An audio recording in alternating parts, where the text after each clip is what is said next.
Welcome to Broadcast Team Alpha. Today we have a special guest with us today, Billy Carson. Billy Carson, you've seen him on Ancient Aliens. You've seen him on Gaia TV. Billy is a world traveler investigating anomalies, artifacts, ancient sites, and the man has just released a book, about the Emerald Tablets. And Billy's going to tell us about that today. He's going to tell us about some of his travels. I'm excited, and I really just want to get right to it. And this is my co-host, Agi Nas, and Nori Love. Where do you want to start first? Well, we can start. Let's talk about Machu Picchu first. I think it all ties together with the book anyway, because this guy Thoth, that literally every religion is taken from his works worldwide. He has been all over the planet. I mean, everywhere I go, I'm finding him. I mean, this is incredible. I went to, we were talking a little earlier off camera, I just came back from Cambodia a few months ago, and he's in Cambodia. He's in Mexico. He's in Teotihuacan. He's in Cacahuamilpa, Mexico. He's in Tula, Mexico. He's in the Yucatan Peninsula. I mean, he's got different names, everything from Quetzalcoatl, Viracocha, Tahuti. In Greek, he's Odin, he's Thoth, he's all the Mercury, he's all these people. And now I go to Peru, and again, you have Viracocha and Kukulkan, the legend. This is him again, traveling from Africa in ancient times over to this South American area and developing and raising these civilizations. And it's actually, he wrote about coming here, or told his people to come here in the Emerald Tablets. He told them to spread all over the world and raise all these civilizations up to high levels. And that's exactly what they did, following his architectural plan. So it's pretty exciting. And when I went to Peru, once again, the stonework there is the same stonework you see at Giza. But you see the interlocking stones. If you look at some of the temples on the Giza Plateau that are aside by the Sphinx and also, of course, the pyramids, you see these interlocking corner lock blocks that are megalithic blocks, and you go, wow, 100-ton block, 200-ton, block, and they're all imported from elsewhere, brought there, and you're just going, wow. And you go now halfway around the world to another location and see the same exact type of construction. It literally points to one architect. I mean, every time you see this, it's one architect, the same exact architect, and with little frills and differences, of course, on the style. But overall, the architecture is the same, and that's really exciting. So I had a really great time in Peru. It was my birthday. Happy birthday. Thank you. Wow, what a present. My present was actually Cusco, a fly over the Nazca lines. My girlfriend actually paid for it, rented the airplane, the whole works, and we flew over the Nazca line. So that was probably the best birthday gift I ever had in my life, to be honest with you. That's awesome. Yeah. Billy, can I ask you a question? Yeah. When you had been to enough places where you realized, oh my God, this is the same again, what was that like? It's so amazing because it's like more confirmation that I'm on the right path and that my information is accurate. Because if I was a CSI agent looking for the evidence of a crime, of the creation of these megalithic sites, it's all pointing back to the same source. All these ancient texts and tablets that I've read and studied now, the more and more that I find, the more I read, it all still points back to one source. So it's really like more confirmation, and it makes you feel good because it makes you feel like you're not wasting your time and your energy. You're really helping uncover some truths and putting together the pieces of the puzzle so that more people can go, wow, okay, now I see. The evidence is literally all around us. We just have to open our eyes. Yes, we have to awaken to it, huh? Yeah, absolutely. So it's pretty exciting. And Peru is just an unbelievable place. It's very high, way up there. You've got tops of mountains shaved completely off. And, when you see it on TV, it's like, okay, wow, he's showing you this mountain that's been shaved off and so forth. But when you're there in person, yeah, different. Totally different thing. Yeah, exactly. It's like, wow. I mean, when you see the massive size of this this mountain. It's like at night when you go and look at a full moon with your naked eye, it's massive, but when you look through your cell phone, you can barely see it. You know, so you lose something in translation when you're looking at things through TV versus being there in person, which is why I started traveling to these places and getting my hands directly on these structures and being directly around the surroundings and seeing them, so that I can get a real feel for the massive scale. You really lose some of that when you're looking at it on TV, you know. And it can't be seen from the ground. You got to get in the air to see much of that stuff. Right, you have to get in there. They're super huge glyphs, petroglyphs. These lines going for miles, and there's literally hundreds of them. They're all over the place, and now there's some new ones that we saw that nobody had known existed. Oh, wow. Yeah, incredible. And some new lines as well that were there, but nobody's had ever documented them. Oh, no kidding. So did you do some aerial photography while you were there as well?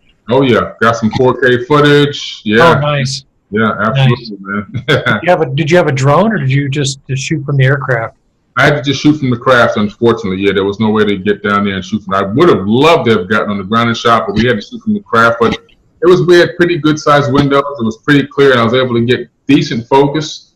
So now I've sent all the video footage to my editor, and I'm waiting to see what we really got. I've got some small clips that I've played around with, but I really want to see, really what we've got. But I'm pretty excited. I'm pretty sure we got some really good stuff.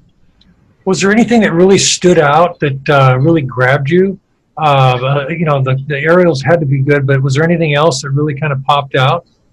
Well, I'll tell you, something that really grabbed me hard was when I went to the Sacred Valley in Pisac and saw these gigantic terraces. They look like these giant staircases that go up the sides of mountains, but they go all the way up, in some cases to the very top, and they're so steep, and you got to be thinking, like, whoever was working on these, some people had to die. I mean, you're talking, we're already 11,000, 12,000 feet above sea level, and these things are on inclines of, 80-degree inclines, 70-degree. Wow.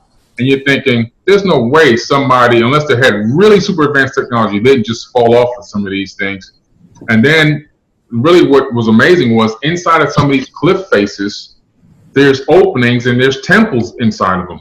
Wow. And there's super massive faces carved into some of these mountains, and inside of the mouth of the mountains would be temples. Wow. Oh, wow. This type of work that they put in to create this is just, I didn't know, some of these things I didn't even know existed. It was astounding. It was just like amazing. Yeah. So really, I'm like the beginner, not necessarily to the emerald tablets, but to some ufology. I'm the beginner. Okay. So how did you get to where you are today? How did this all start for you? This is amazing. Yeah, a long time ago in Miami, Florida. I used to live in Miami after we left New York. I was left there, I think, at age 6. So like in 1977, I was in my backyard looking up at airplanes go over my backyard. We live by a private airport called the Opelika Airport.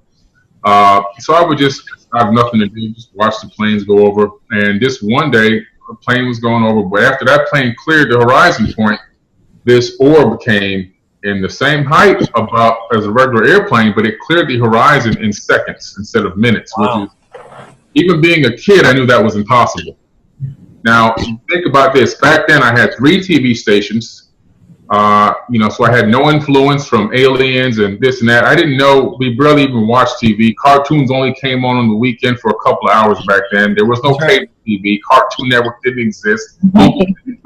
So I had no influence in my mind as to this could be aliens. I didn't have that. I just knew that what I saw was probably something that was out of this world or very, very strange. So what I did then was I immediately the next day went to, by the way, before it left out one way, and then it came back and hovered around 200 meters above me, and then it left out the way it came in.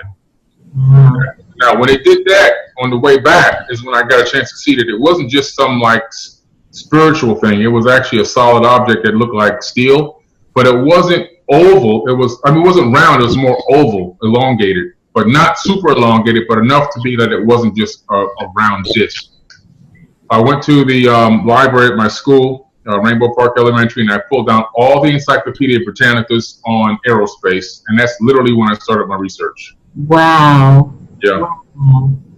And how old were you when you started reading? I did a little research on you. I was very young. I was reading already pretty much, to be honest with you, like before I was 1 year old, I was already reading books. That's amazing. That's amazing. Yeah, my dad would take me out with him, unfortunately, to these bars. I hate to and he would have me sit there and recite poems and recite the Bible and all this stuff to people at these bars and stuff. And he'd take me home at 4 o'clock in the morning. My mom would argue with him and everything. But yeah, it was. But I have to give some of him the credit on that, because he would literally make me do book reports every single week back then. Wow. 1 year old doing book reports every week. I would have to do book reports. My brothers and sisters as well. We all had to do them. But I'm the oldest. And a year later, my brother was born, and then about 5 years later, my sister was born. Then I have another much younger brother. But the first three of us, we were hammered with those book reports and projects at home every single week. And I think that maybe had something to do with it. As well as I did have a pretty good memory of certain things, like. The first day I came home from the hospital, I remember exactly what happened. And when I told my family about it one day, they all flipped out, because I was a 10-month, 10-pound baby. And they That was my son. My son was that. Oh yeah, wow, yeah, we were big boys. And they brought me home, and the first day my grandmother sat me on her lap, and she fed me some liquid, like the liquid from the fish, and right to my mouth. So it was almost like table food, instead of giving me milk. Just something for me to lap on, I guess. But I remember that, and that kingfish became my favorite fish when I was younger. I used to eat fish. I don't eat fish anymore, but I used to. Amazing. And I think it was because of that. But I told them about that story one day, and everybody just, because they couldn't believe I could remember that. But yeah. That's amazing. You are remarkable. So you came to the planet with certain gifts, and now you're like, a perpetual learner and teacher, or how would you? I'm really addicted to gathering content, information, and knowledge, and learning it. One second, I'm trying to stop this call. And sharing it with the people, because I believe that the people, they deserve to know, what's going on out here. So I've really dedicated my life pretty much to doing this. Well, thank you for that. Thank you for that. That's amazing. So, Thoth, right? And the first H is silent, right? Is it Thoth? You can call him Thoth or Thoth or Thoth. Various different ways. I call him Thoth. Sometimes I call him Thoth. It really doesn't. Depending on how you want to do it. Okay. Tom, I think, has a question. Well, as long as we were kind of on your life story, there was another incident that was part of your life too. Mm-hmm. And I believe you told me this in the last time we talked, was about your ET experience. Do you want to maybe share a little bit about that? Yeah, absolutely. Well, back in about 2009, I really started looking into, I was doing astronomy. I'm an amateur astronomer, and working on researching the precession of the equinoxes. And during this process, I discovered that the precession was slowing down. So I actually got alarmed by that, because I was like, well, what can cause precession of the equinoxes to slow down? And then I basically began to look into what could cause this. And when you look into the physics of it, the only thing that can cause the precession to slow down would be that if our sun is orbiting another spatial body, something massive, something with a lot of mass. Right. So that's when I said, wow, maybe some of these ancient stories are real. So I started looking into the Sumerian tablets and the Mahabharata, the Bhagavad Gita, even the Bible and other texts that would talk about these situations where we'd have these cataclysms or these orbiting suns or that would come nearby and people would come from them. So I started really delving deep into it. And then I discovered some NASA documents and some European Space Agency documents that talked about this brown dwarf star called Nemesis that they claimed to have discovered in 1983, I think it was. The mathematics accounted for it, and it also accounted for some of the perturbations of some of the planets in our solar system.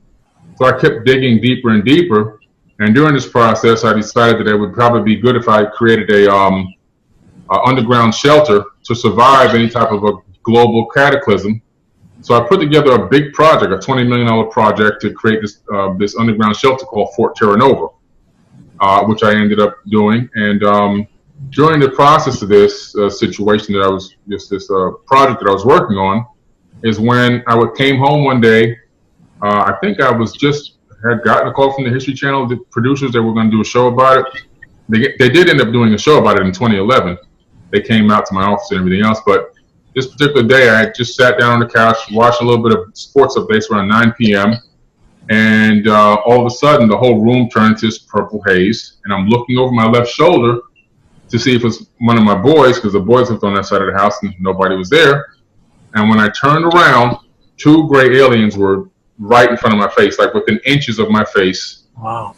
Just like you see on the TV shows and everybody's described over all these years, all the millions of people that have described them, that's exactly what they look like. Pale, flushed skin, these weird body suits, slits for nose, eyes, and mouth, very dangly arms and legs, and just when you see something like that, right that instant, you're scared. So I start trying to scream, but the screams are being muted somehow. How exactly, I really don't know. But I had people in the house; they would have heard me, but I couldn't even hear the sound coming out. But I could feel the wind from the scream, but I couldn't hear the sound myself. And I'm sitting in a chair a little bit lower than this chair, and I'm 6'4", so they were probably about 4.5 feet tall. And they didn't talk to me with any type of telepathic words. But what happened was, whatever they were doing, my brain started shaking inside of my skull. And it lasted for 15 to 20 seconds. I'm only estimating somewhere in that range. But just as fast as it started, it stopped. And then they turned around and I don't even want to call it walked away, because they don't really have a gait like a human. It's almost as if they dangled out. It was kind of like they were on, wow. Like they were on puppet strings or something. It was like maybe the gravity's too light. I don't know. It was so bizarre. Yeah. And they literally walked right through the wall, and then the house turned back. The color came back normal, and I ran to every room, and nobody heard or saw anything. Oh my goodness. And it was the most bizarre, scariest thing. It was actually even a catalyst, one of the catalysts that led to an actual divorce. So I gained nothing out of this, trust me. Wow. Yeah, it scared everybody. It horrified the kids. It was a nightmare for a long time. It was a pretty bad situation. Yeah. We've talked to other people who their life was not made better, by experiencing things like that. But what a remarkable story. Yeah, thanks. It took me a long time to come out with it. I really kept it, quiet for a while. But then I started realizing a lot of people are going through this kind of stuff. And as somebody who's got a voice needs to start talking about it so they can feel comfortable talking about it, so that it can become viral and more people can continue to talk about these experiences instead of keeping them inside and hiding them and pretending like nothing ever happened. Because I think that the world needs to know that these situations have happened, they're real, and it's happening to millions and millions of people. It ain't just me. It's a lot of people that these type of encounters are happening to. There's something going on. There's an agenda there. Or exactly what it is, I don't know. I'm just glad that I wasn't hurt. I wasn't injured. I wasn't abducted to a ship, as far as I know. But after that, one thing very interesting did happen. This word, worldwide telescope, it just was burnt into my brain.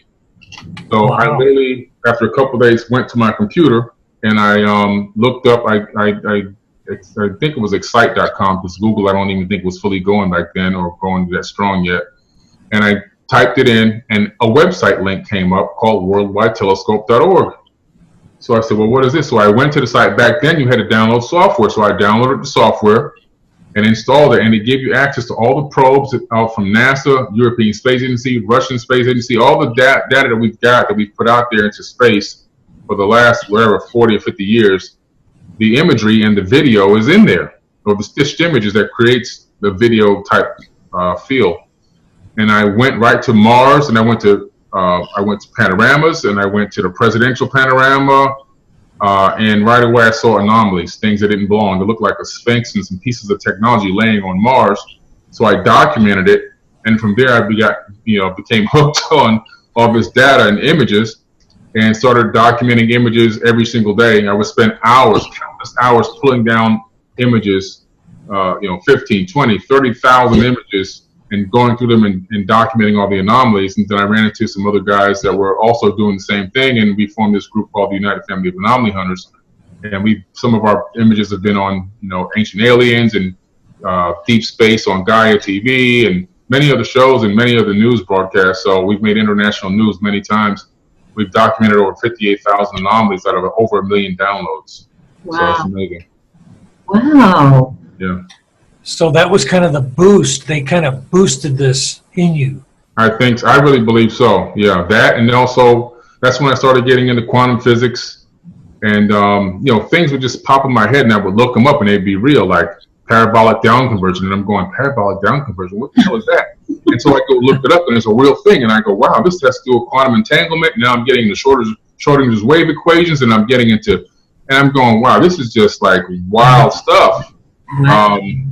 I even started a quantum mechanics group on Facebook, which is one of the largest ones out there. I think I have over 100,000 members in that group alone, and I've helped students with their homework. It's just a bizarre thing, it's just really, really strange. So these answers kind of come. We had interviewed Kate Torvaldsen, and she said the answers stuff just kind of comes in front of her. Is that kind of the similar experience for you? It is. And at first I thought it was like, this is too magical. But then when I started really looking into the DNA of the human body and realizing that the human DNA it's actually a storage medium for information.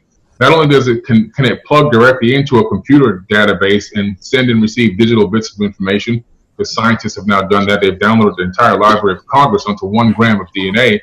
1 gram of DNA can store 700 terabytes of data. But they've also sent wireless information onto DNA. So DNA is a Wi-Fi capable storage medium. So it's capable of receiving you always hear people say, I'm getting a download. It's true. You are getting a download. You're getting information that your DNA is literally picking up. And scientists now have discovered that the memories are stored in DNA. So information can literally be transmitted into your DNA and taken into your body, and also transmitted out of the body as well. So when somebody says, like myself, like I got a download, or people say, well, we think you might have gotten a download from these beings or whatever, it's very true, scientifically proven, real vetted, peer-reviewed vetted science that that's what could happen if that's the situation that occurred. So it's pretty interesting. Wow. So maybe there was a reason that you were reading when you were 1 year old. Yeah, it could be. Right? You put all this together. Wow. Yeah. Well, that's credit to your parents that your dad would do that. Yeah. A lot of people back in that time frame, they just didn't think anything about it. They waited till the kids went to school. But your dad was very proactive. That's very amazing. Yeah, I got to give him credit, man. He was tough on me, but in other areas. But that area there, I'm so glad that he actually did it, because it really sparked something in me. I've read over 1,000 books now. I mean, not many people can say that. You've obviously seen the information that came out.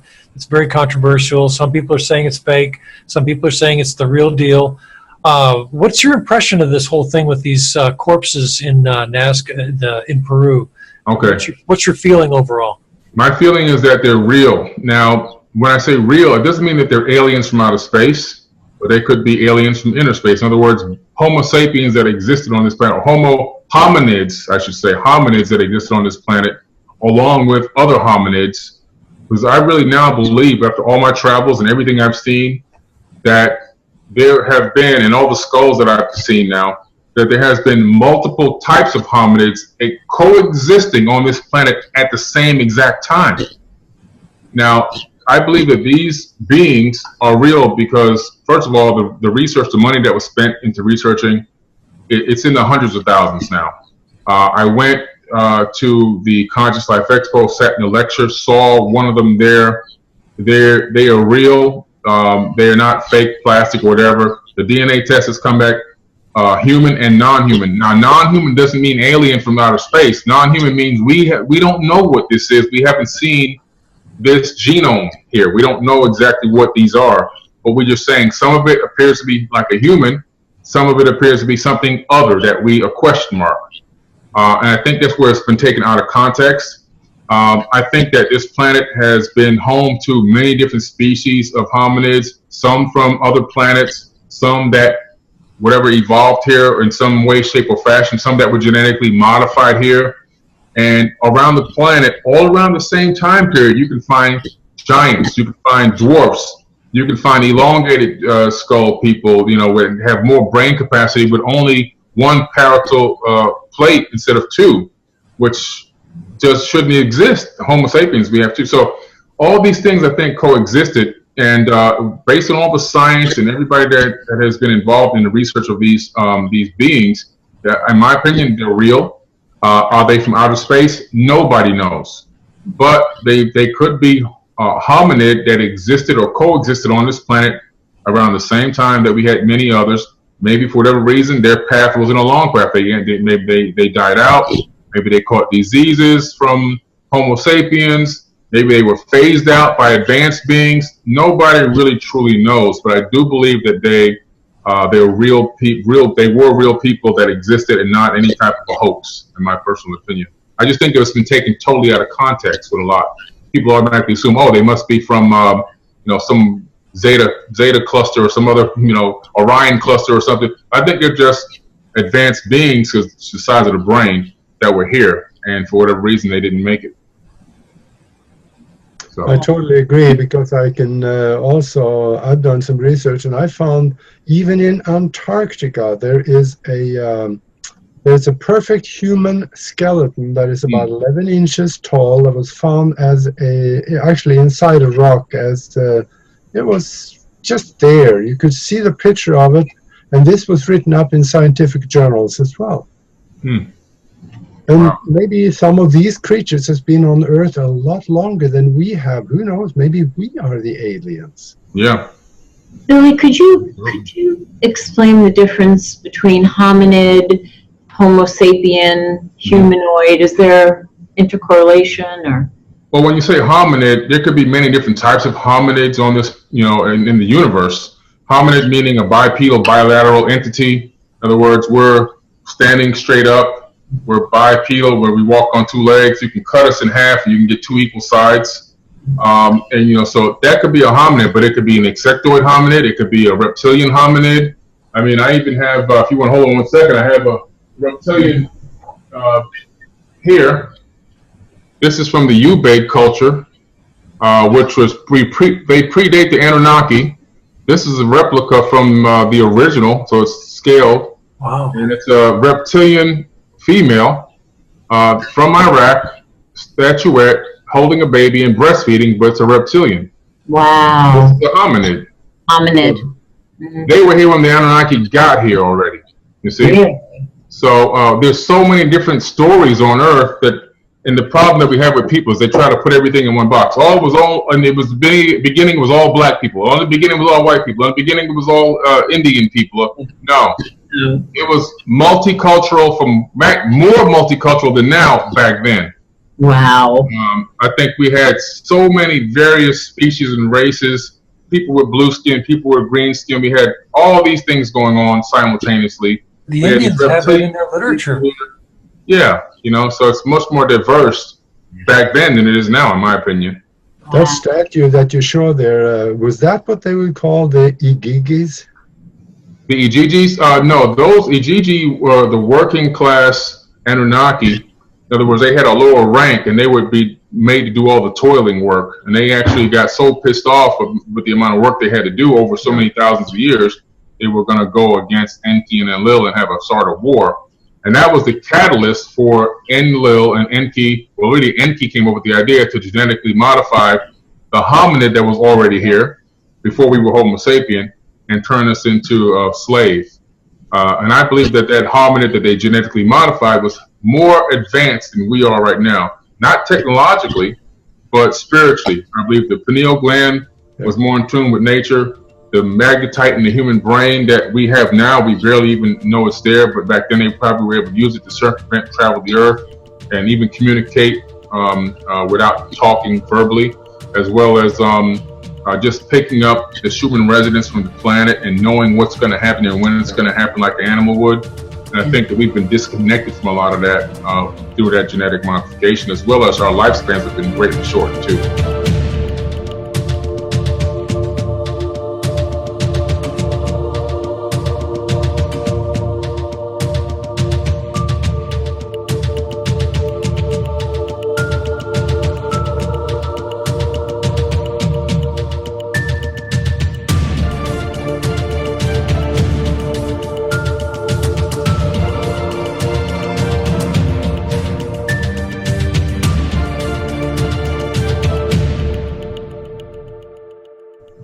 So do you think the spiritual de-evolution was just by chance, or do you think it was intentional? Or I think it was intentional. I mean, if you look at the Tower of Babel incident in the Bible, as well as in the tablets, which is the same story. In the tablets, it's Enlil who comes back and discovers the humans building a tower. In the Bible, it's Yahweh, who's really Enlil. The creator of the universe is not talked about in the Bible whatsoever. Everybody in the Bible is really these Anunnaki people. But he comes back, he sees them building this tower, and he goes, oh, I'm pissed off now because I just discovered that human beings can work together and achieve a main goal, and something as grand as this, it means that they can be competitors against us. So he destroys the tower, and then he takes the people and he splits them up, he changes their language and spreads them out all over the planet. So that's more evidence that this is not the creator of the universe. If the creator of the universe is supposed to be all-knowing, all-knowledgeable, all-love, and everything else, that's not something that a creator of the universe would do. And I don't believe the creator of the universe has a physical form, like as in somebody who can walk on the ground and things like that. I think it's more another level, more consciousness. But either way, so he does this, he breaks the people up, he splits them up, and then he says something very important in the text. He says, my seed shall not abide in man forever. His year shall be 120. Now, what happens in Harvard just last year, they discovered that under the most pristine conditions, a human being could live to 120 years. And then they discovered that chromosome number 2 in the human being was taken out through an actual forced mutation hundreds of thousands of years ago. Now, they don't know how this can happen because they're saying there's no way this is surgically done. This was done by a geneticist. This is actually the exact words. And then chromosome number 2 was fused together, and a telomere cap was put on each end. And these telomere caps have genetic buffer material in them. So what happens is every time your DNA and your cells reproduce every single day, it happens. This buffer material allows for you not to lose any genetic information during the translation process. So now what happens is, as you keep replicating and replicating and replicating over many years, the buffers get smaller and smaller and smaller until there's none left. And then when the buffers are empty, that's when your body starts the death process. So they discovered this and said, oh my God, this is why we can only live to a certain amount of years. So they discovered how to stop this process in mice, or shorten it, or extend it, I should say. So now they've got mice living 3 times longer than a normal lifespan in the laboratory, which means they can do it on humans, and they probably already have, people who've got enough money. But if we don't take back control of this planet, what's going to happen is they're going to sell us time. That's the next step. is that a genetic process that they did with the mice? Yeah, through a genetic process of telling the telomeres to stop losing this material, stop shortening, and kind of freezing it, or significantly slowing the process down. Yeah. I know of one incident where there's some research done where they found the reason for the aging process was the lack of telomerase, the enzyme. And then in 2009, the 3 doctors got the Nobel Prize for discovering that was the process. Amazing, amazing.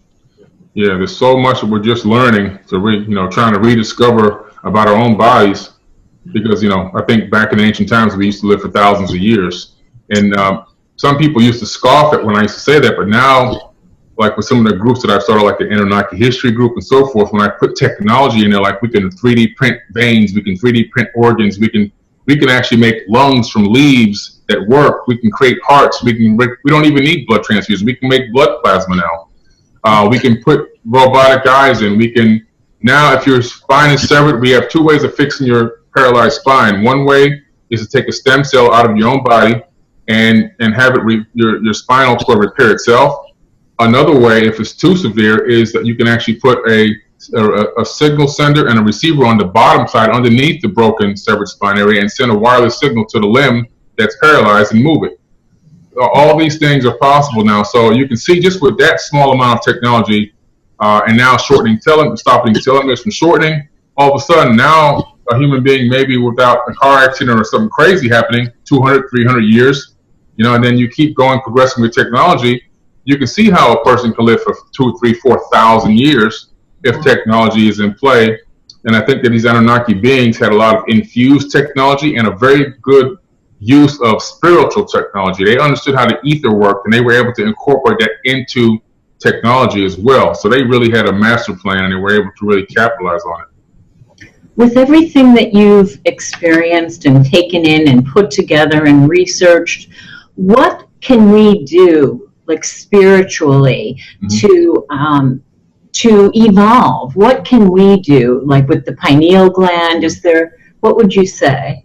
I think there's a few things that a person can do. I think the first thing is eating better, because your stomach is also another brain. It has actually has thought processes and everything. It sends signals up to the body. It sends enzymes and chemicals throughout the body. And so it's its own brain. I think the first thing you have to get to your gut. Your gut has to be right.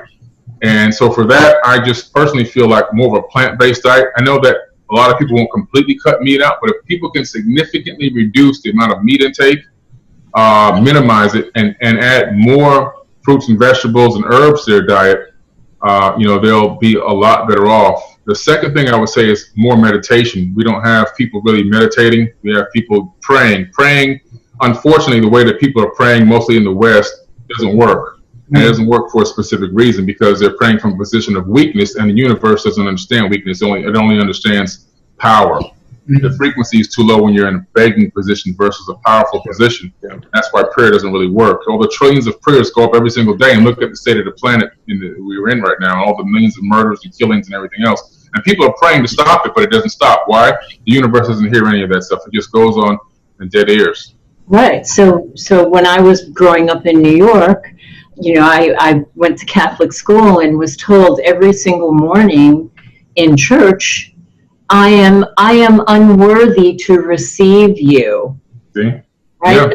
We have to unlearn that before we can even figure out how to pray. Yeah, that'll hurt you, because, when I was doing my conference, I was telling people, somebody asked me the same question. I was talking about the importance of meditation and understanding how to pray from a position of power. And a position of power meaning my prayer is, it is done. That's literally my whole prayer. You got that from the Tibetan monks.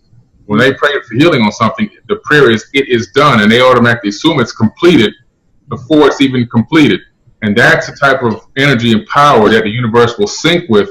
That's actually puts your frequency coming out of your actual body into a quantum entanglement with the ether of space-time itself, and then the law of attraction will take place, and things will fall into order.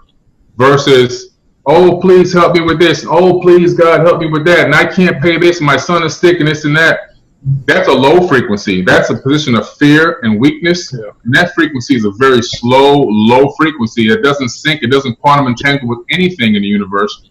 And it probably just feeds the archons more energy, the dark entities. Yeah, that's the whole thing about that. Yeah. So that's like the at the Medicineless Hospital in China.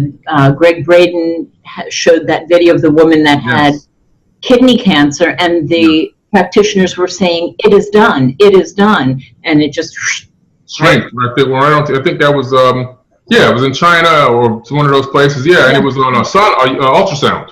Yes, exactly. Yes, correct. Mm-hmm. Yeah, I have chills. Yeah. So since we've gotten into meditation, what do you think about like meditating and connecting with the collective mind to make other things happen? Yeah, there's a couple ways you can meditate, and a lot of people don't realize there's so many ways to meditate. It's not just sitting in the lotus position, with your fingers and all that. I mean, that's one way, obviously, and that's a way to tap into emptying out, your mind, emptying out your spirit, and the bowl in your head, which I like to call it, and then letting the cosmic energy in and getting filled up that way. But there's other ways to meditate, meditating for a purpose or a cause, and syncing with the conscious entities that are out there, syncing with the Akashic records, drawing information and knowledge and wisdom from the existing storage medium that's already here. It's already been scientifically proven, peer-reviewed science, that every single action, thought, process, item, digital bit of information in the third dimension is stored forever on the outer edges of the universe. This is stored information, so it's out there. So the Akashic records are real.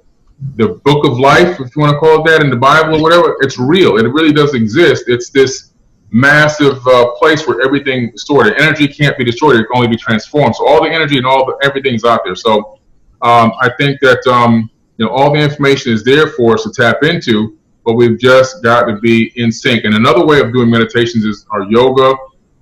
Even hobbies can put you into a meditation. Playing a sport that you like can put you into a meditation. You can be moving. You can be going for walks. You can be jogging. You can be all these different things are types of meditation. Even taking a shower. I just made a post about that on my Forbidden Knowledge account yesterday, or this morning. Taking a shower and imagining the water washing away all the negative energy out of your body and refreshing yourself with new energy and so forth. These are all different types of meditations. I think when people put their minds in a state of understanding that they're always in a constant state of meditation and open to receive information and power and energy, I think we'll be better off and be more receptive to what's really going on around us. Right. And then people have to break through, right? I had to break through that membrane of limitation, right? I'm not worthy to receive you. So, I was on the hamster wheel, work, pay bills, go to sleep, work, pay.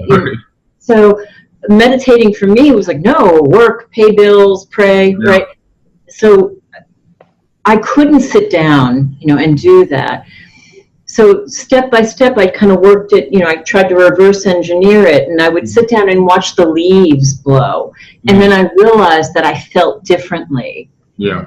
And then that began to expand for me. So I love what you're saying about this. This is just such rich and amazing conversation. Thank you.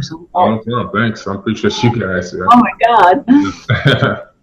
Yeah, it's amazing stuff. So I think the human being is much more powerful than they even know. And unfortunately, we've been so oppressed and suppressed and held back, and the foot's been on our head and everything. So, but we're starting to slowly come out of that, and the fog is starting to clear up. And a lot of people are literally starting to see that there's other ways of thinking. And because more people are doing it, more people are like, okay, well, maybe I'll talk about aliens today, or maybe I'll bring up this topic that I would never have talked about. And I start hearing people in restaurants talking about things that had me going, wow, just a few years ago, you wouldn't hear anybody saying this stuff. No, you'd be afraid that they put you in the mental institution. Right. Right? Yeah, for sure. Let's hear about your book, because I know your book, I've begun reading it, and that can be so helpful for people. Yeah, I'm pretty excited about it. I've been going through the Emerald Tablets for years and reading them over and over and over and listening to them audio versions and listening. I've done it so many times. Even just the preface I've probably read well over 100 times, just the preface alone, because that's to me just so powerful. And the more I got into them, the more I realized it had so many aspects of all the different cultures in it. Where I could see where they all got their information. Mostly the Bible, the New Testament of the Bible, is really in there a lot. And then also you have the Old Testament mostly comes from the tablets from Iraq. But I just felt like there's so much good information in terms of quantum mechanics, quantum physics, different types of sciences, different types of philosophies, spirituality, and all this is all in this one thing. And I'm going, I've got to help people understand it, because I would tell people about it and they'd be like, I can't understand what it's talking about. So I said, you know what, I should just write a compendium, which means kind of a breakdown of the content of information. And so that's what I started doing, and I just kept on going. I said, let me just break this down and try to put it in a way where people can at least understand it. And if somebody's on a beginning level, they can get it. And if they're on a very advanced level, they can still get some of the other stuff that I have in there, with the articles and the sciences and everything else. So something a little bit for both levels. And so far, a lot of people really love it. I mean, they really love the book. It's really done well. I'm going to redo the cover on the next version coming out, and I've modified a couple things in there, kind of shortened some of the articles a little bit to make it fit a little bit better. But other than that, it's really pretty much the same book. And so far, it's flying. I mean, I can't even keep them in stock right now. It's crazy. Hey, that's amazing. Yeah. That's so great. So, have you seen the movie The Secret? Yes. Okay, you remember in the beginning of it, there's like an Egyptian scene, and this boy has something wrapped in a towel, and it's given to him, and he rushes and he goes and he buries it. Was that the emerald tablet he was burying? I think it was like a archetype of the emerald tablet, type of a scenario. A lot of these people, they read these ancient stories and they just add them to their movies, Kind of like Star Wars comes completely out of the Terror Papers. The Terror Papers is Star Wars. It's the ancient Indian epic that George Lucas must have stumbled across in the 1950s or 60s, and he just said, "I'm gonna make a movie series out of this." Wow. The only thing missing is a love story. I mean, that's it. So, he literally took it right from there. So it's possible that was kind of an archetype. The most amazing thing about these emerald tablets is they started off in the land of Kem, which is now called Egypt. But then they left there with a signed scribe and pyramid priest, and ended up underneath the Pyramid of the Sun in Teotihuacan, Mexico. And then they even made a journey back. So these tablets are amazing. And one of the most famous translations of these tablets was done by Sir Isaac Newton, and a copy of his translation is at the Cambridge Library still right now. So it's amazing. The amount of famous people that have had their hands on this, from L'Oreal, the Queen of Sheba, Isaac Newton. I mean, you can just keep going on and on. Very, very reputable people, have had their hands and had their play in going through these tablets and translating them and putting out. They've also spawned off so many other books, the tablets, so they're really amazing. I think the fact that Thoth claims to have written these tablets himself, and he gives one important clue of the fact that he says he built the Great Pyramid, which, if these tablets are right, being around 36,000 years old, then that will put the Sphinx at around 36,000 years old as well. And a lot of us now, researchers, have come to the same conclusion that with the weathering and everything else, and if you take the Sphinx back 2 processional periods to a time where it would be perfect to actually build a structure like that, it's around 36,000 years ago. So it all starts to line up. So it's amazing. Didn't you say there was water? There was something about water near the Sphinx. There was something. Yeah, I think you mentioned that one time. The Sphinx went through a couple of phases of global flooding, and one of the floods is actually in the Emerald Tablets. In the first opening scene, really, if you want to call it that, Thoth is talking about the waters finally receding, and the mountains are coming back up, and the temples are coming up out of the water, and everything else, and all the structures they had built.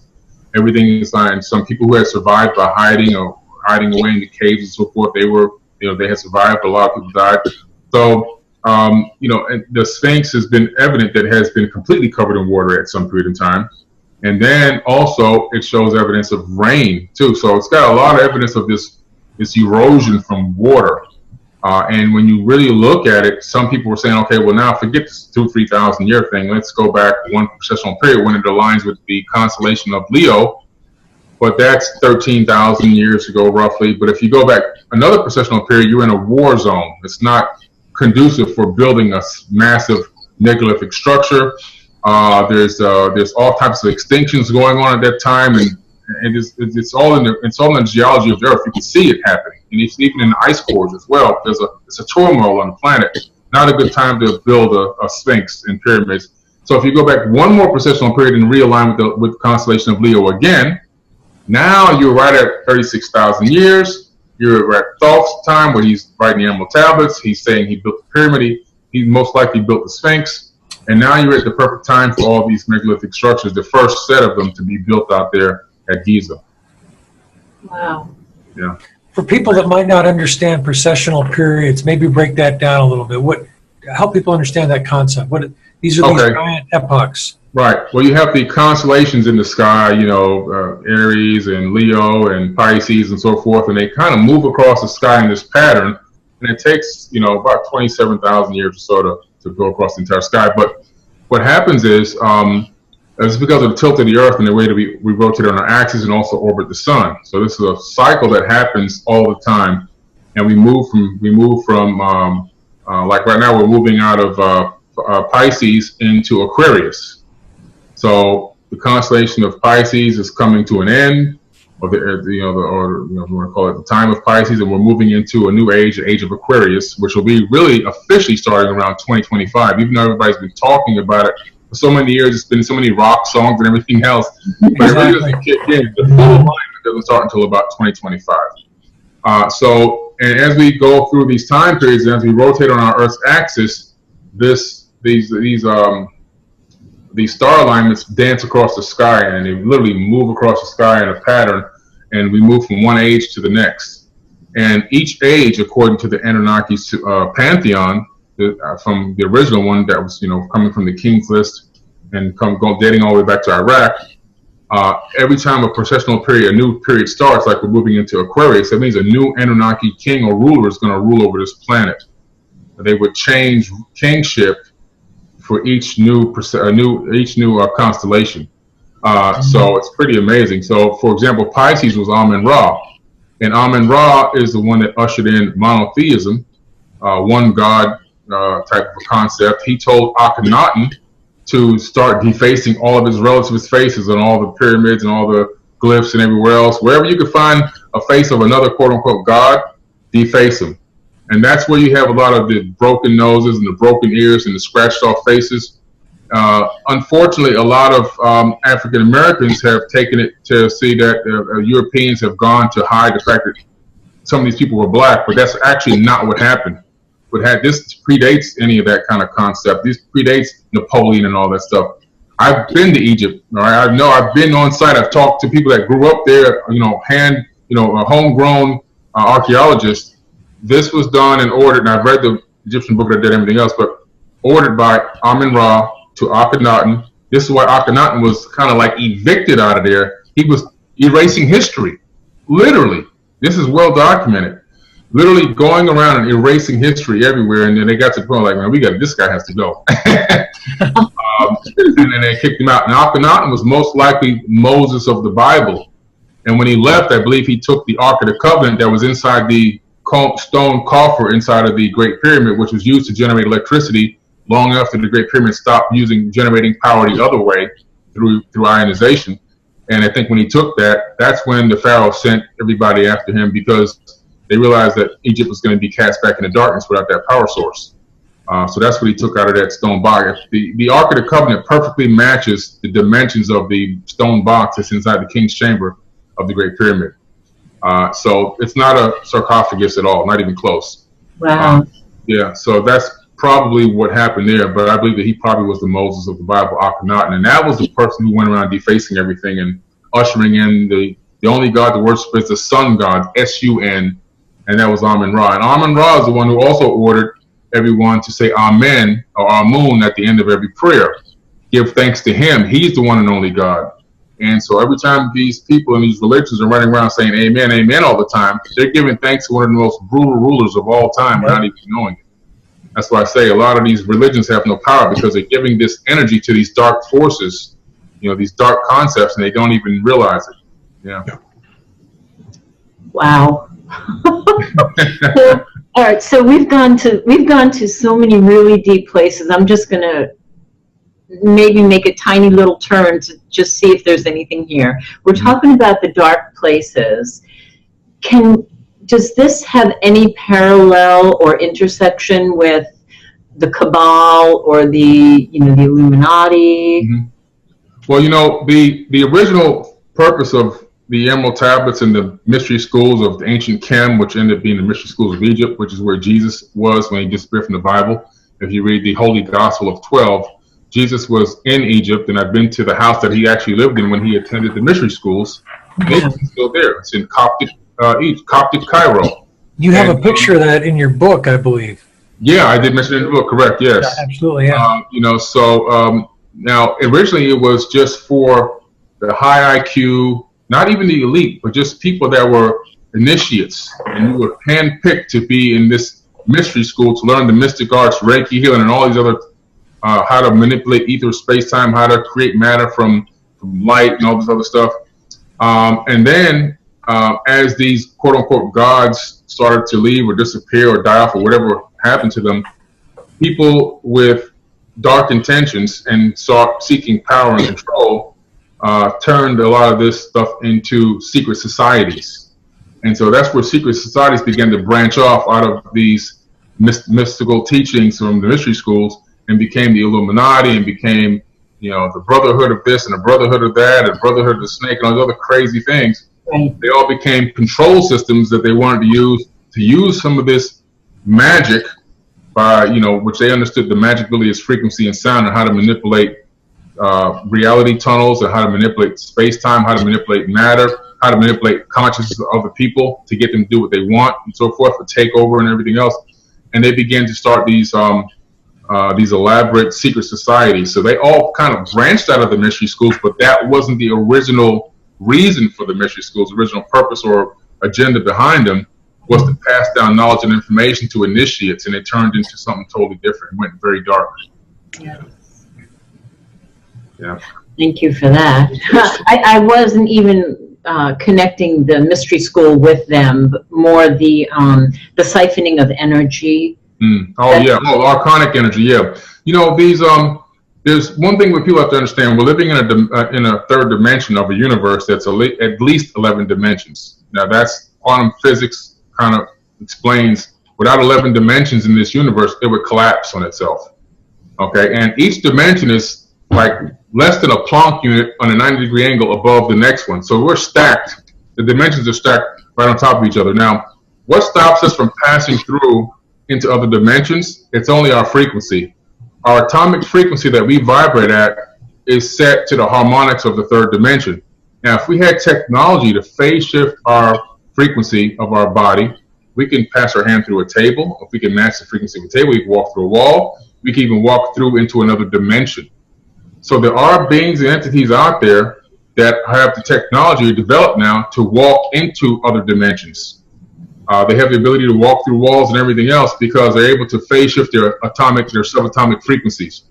And some of them, instead of we eat food for sustenance, I think some of these entities eat energy, frequencies and energy. So a low energy or low frequency being emitted from a human being may be considered food to some of these people. And the non-commodity scripts, which I read, they call them archons. Yeah. These archon beings literally eat and absorb this energy and have the ability to help continue to create the type of turmoil and everything else that goes on that generates these low frequencies, and it becomes food for them in a way.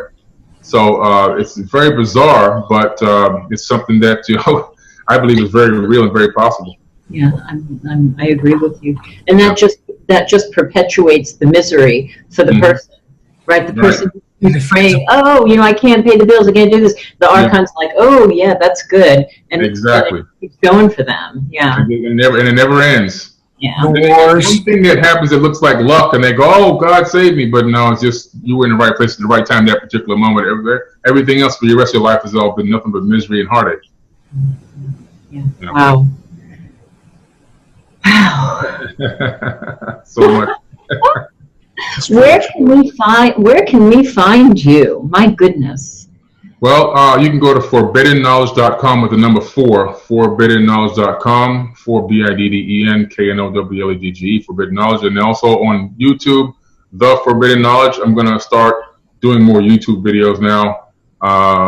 You know, I just hadn't really gotten time, but now that I have a little time coming up all the way through to the end of the year, I'm going to put more effort into creating more YouTube videos. Also, I'm on, of course, Instagram. Right now, it's a very good account. Instagram, Twitter. Yeah, you're killing it on Instagram. I know that. yeah. Those are big accounts. And I just did a tally of all my different numbers from all the different accounts that I have. Now I'm up to 3 million followers between all the Instagram accounts, all the Facebook accounts and groups, and the mobile app, Forbidden Knowledge mobile app, has over 50,000 downloads now. And the various different accounts. I have Anunnaki history, I have plant-based alternatives, I have so many other specialized accounts that have been in the 200,000 range and so forth. And it's just incredible to see the response. It's like, I can't believe, but a lot of people really want this information. And they're on it, man. They really are eating it up. And they may not click the like button every time, but they're seeing it and they're digesting it. We're dropping seeds, and the information is getting out there. So thankful to people like myself and you guys out there, we're helping perpetuate the truth movement and waking a lot of people up. Even if we don't see it initially, It could be something that we spark in somebody's brain that sparks another brain, that brain ends up having a lot of power and changing most of the planet. So, well, there's a lot of information out there. They need good information, because yes. I've seen what's happening too is that people are so hungry for the truth. They're kind of like animals that are so hungry they override their gut and they go for bad food or bad spiritual food, or they go for bad truth. And it's like an animal overriding their common sense or their gut, and they go into a trap. Mm-hmm. Yes. And then they're caught in it. And then when you try to help educate them and show them, they're so stuck in it. And it's it takes, so this is good that you've got all this good information, Billy. Thank this you. has been fantastic. I just have one other question. Mm-hmm. What's your sense, everybody in the ufology, consciousness, and New Age communities is talking about what's going on with energy coming to the planet, the event, ascension, these kinds of things. Is there anything bubbling up for you that is coming up about that? I just feel that there's no specific date for anything. I feel that around the range, though, between 2025 to 2035, I believe that we're going to see a lot of changes on the planet, just because, cosmically, we are going to be getting a lot of cosmic energy streaming in a different way from this age of Aquarius. People don't realize that cosmic rays, it's not magic. It's not like it's mystical or some kind of, weird science fiction. It really has a direct effect on your DNA and your brain. And these cosmic rays are the reason why, if you're a real astrologer, not the fake ones, but a real astrologer can predict things about you and how you act and what you do, because of the time that you were born underneath a specific constellation, and what those rays have an effect on that particular person during that time. They directly affect your DNA on a genetic level and a cellular level. So I think that going into the age of Aquarius and getting these cosmic rays streaming in, plus the truth movement moving at the same time and growing, that a lot more people are going to be much more open, more receptive, and I think we're going to probably see an explosion of awakened souls on this planet within that 10-year window that can really have some direct effect and some real serious changes in economics and in geopolitics and everything else on this planet, because I think a lot of awakened people are going to be on the inside of some of these systems. And we may be able to infiltrate from the inside out and make some serious, real long-term change. Yay. I agree. Yeah, absolutely. I am so glad that your reach is so far, and I'm so grateful for what you do. You mentioned you have a quantum mechanics group in Facebook? Yeah, just called Quantum Mechanics. Okay, perfect. I think I'm in there. Okay, cool. And where can people get your book? You can get my book on forbiddenknowledge.com right now. So just go to forbiddenknowledge.com. There's an online store at the top. You can go there and get the book. It'll soon, when the new cover comes out for the second version, it'll be on Amazon, but that could be about 3 or 4 months from now. But the book is available right now. It's shipped. I got a stack of them. I'm looking at it on my table at my kitchen island. I've been packing all night long. Yeah, so it's available now, forbiddenknowledge.com. It'll come autographed, by the way. So every book that I ship, I autograph it and send it out first. Yeah. Well, I'm going to order mine. I want one in my hand. Okay. That book, Billy, has so much packed in there. Yeah. It's incredible. Yeah. There's nothing light in there at all. You gave us a little advance there, and I tell you, everything I've seen, I'm like, I'm going to have to go back through, more than once, definitely, to kind of like reabsorb. And the fact that you put the tablets in there too, that's really, it's amazing in itself. And some of the interpretations. So that's awesome. Appreciate it. Thanks, man. Appreciate it. Yeah, it's obviously that you're a major part of the puzzle of awakening. That's why you started reading at the age of 1. Exactly. Yeah. Right? Yeah. You are right on time. Yeah. Well, thanks. I think we're all here on time. And then, like I said, this is a great venue that you guys have me on here, and I appreciate it so much. The fact that we're, collectively, consciously syncing at this moment in time. It's a great time to be alive. Great time. It is. I agree. Absolutely. So grateful. Yeah. So, well, anybody else got anything else you want to pick your brain? I have to equalize everything that we've been through now. This has been great. I tell you, this has been a great time, Billy. I know you're a busy guy, and I appreciate you coming by. and we definitely want to have you back again. So yeah, just hit me up, man, and text me. It's the easiest way. I'll be speaking at Portal to Ascension in Irvine, California, October 5th, 6th, and 7th. okay, right. Okay, Robert Schoch, one of my favorite archaeologists, Robert Schoch. He's done extensive work on researching the erosion of the Sphinx. So I can't wait to sit down and just really parlay with him for a little while, just me and him together. So it's great. And I also do another radio show, the Universal Consciousness Show. Yeah, I'd love to have you on there too. That's on the 8 Night in the Midlands platform. Okay, fantastic, man. Let's go. Let's set it up. Okay, I actually somewhere in this communication we had there, I have your phone number. Should I just call you? Yeah, absolutely. Okay. All right. I warned him, Billy. I told him. I said they're going to have. So this is awesome, my brother. I really appreciate you coming through for us today. This is great. We were going to get together a couple of months ago or a month or so ago, and I think your son had a vehicle problem. It was come up right at the last minute. So I'm glad we were able to finally get together. This has been amazing. Yeah, absolutely, man. If there's anything we can do to help you promote whatever, I'm going to put a link on the website. With all of our guests, we put a link on the website. I'll put Forbidden Knowledge on there. Okay. We'll get that out there. So Fantastic. By the amazing Billy Carson. Yeah. Thanks a lot. I appreciate it. Well, I guess we'll let you go. And with that, another amazing episode, Broadcast Team Alpha, comes to an end. So All right. thanks again. Later. All right, we'll talk to you then. Thank you. Have a good day. Yep, you too.